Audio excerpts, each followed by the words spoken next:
Bonjour à toutes et à tous et bienvenue sur TV Vendée pour ce nouveau journal de la mi-journée en ce lundi 23 juin.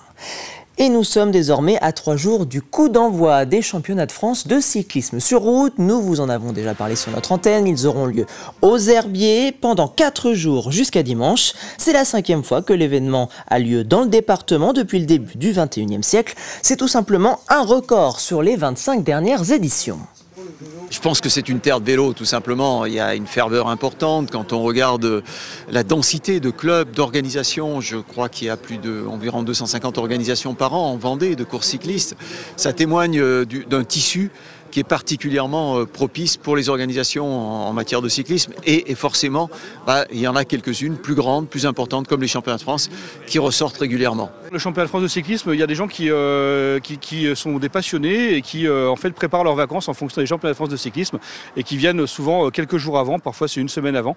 Et donc on aura évidemment de quoi les accueillir. On attend entre 500 et 1000 camping-cars. Voilà, c'est aussi des gens qui viennent dans les restaurants, qui viennent aussi dans les commerces. Donc voilà, c'est important qu'on puisse les accueillir du mieux que nous pouvons. Parlons désormais emploi avec cette enquête annuelle menée par les équipes de France Travail.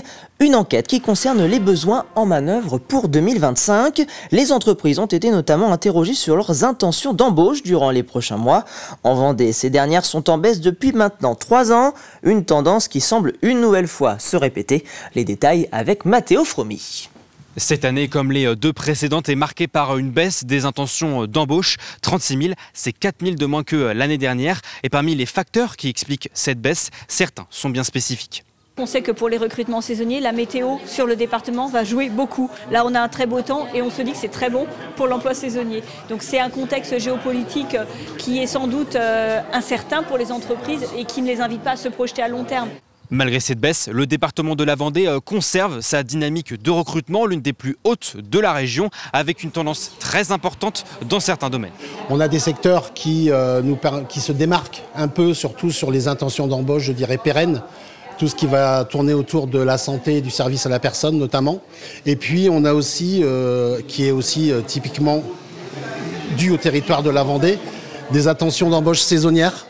On est à peu près aujourd'hui à plus de 56% d'emplois pérennes.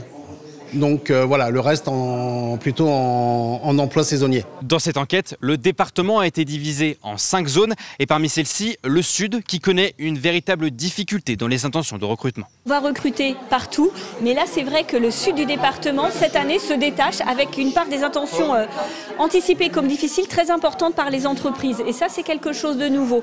Mais parce que aussi, je pense qu'il y a une reprise économique sur le Sud Vendée, un peu plus importante que d'habitude. On a des projets qui arrivent sur le Sud Vendée et une population qu'il faudra amener vers l'emploi, qu'il faudra former de plus en plus.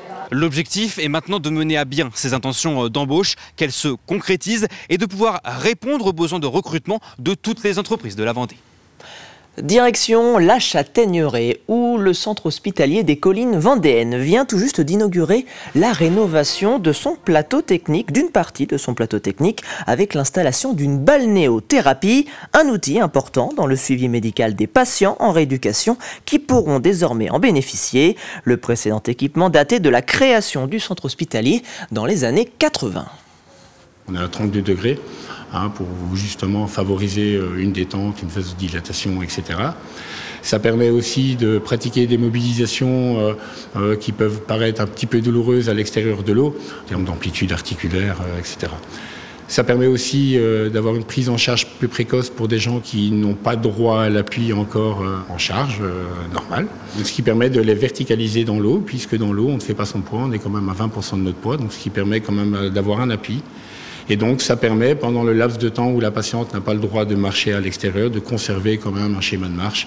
Donc oui, c'est un plus, vraiment. Puis on a cette chance, nous, de l'avoir, parce que ce n'est pas le cas partout. Zoom enfin sur cette initiation à la sécurité routière organisée dans cette école primaire de la commune de Martinez. Une journée de sensibilisation dont les formateurs n'étaient pas des adultes, mais bien des lycéens. En formation Bac Pro section conducteur routier, ces élèves du lycée Rosa Parks de La Roche-sur-Yon ont animé 4 ateliers autour de la sécurité routière.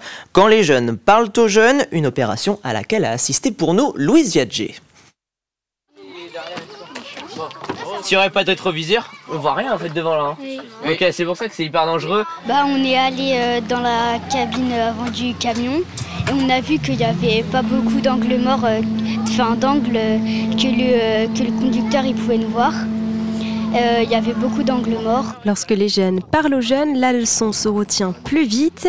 Des lycéens en bac pro conducteur routier ont animé 4 ateliers de sécurité routière auprès de ces élèves de primaire. On apprend aux enfants à respecter le code de la route, à reconnaître les panneaux, à appréhender à peu près la route, comme sur un vélo mais en plus large, à faire attention aux autres usagers et à gérer son allure. Déjà, vous savez ce que c'est tous un angle mort ou quoi?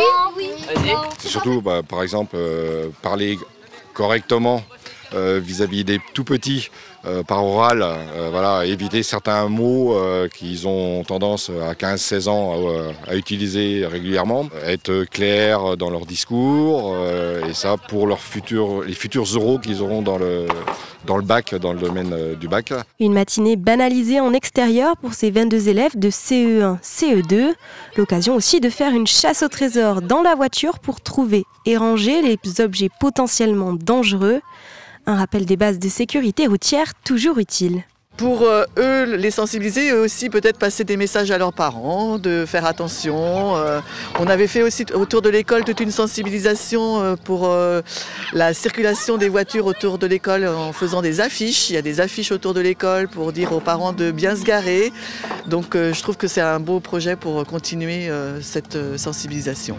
Les élèves du lycée Rosa Parks de La Roche-sur-Yon comptent bien continuer ces ateliers de sensibilisation dans d'autres communes du département. Allez, je vous propose de jeter un rapide coup d'œil à la carte météo de ce lundi après-midi en Vendée. Et c'est un ciel lumineux qui vous attend un peu partout dans le département avec certes quelques nuages.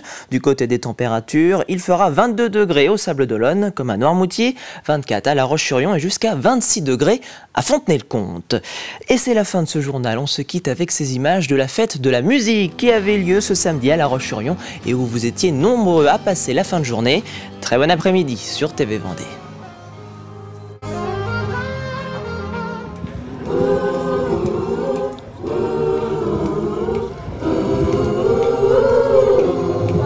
C'est que le son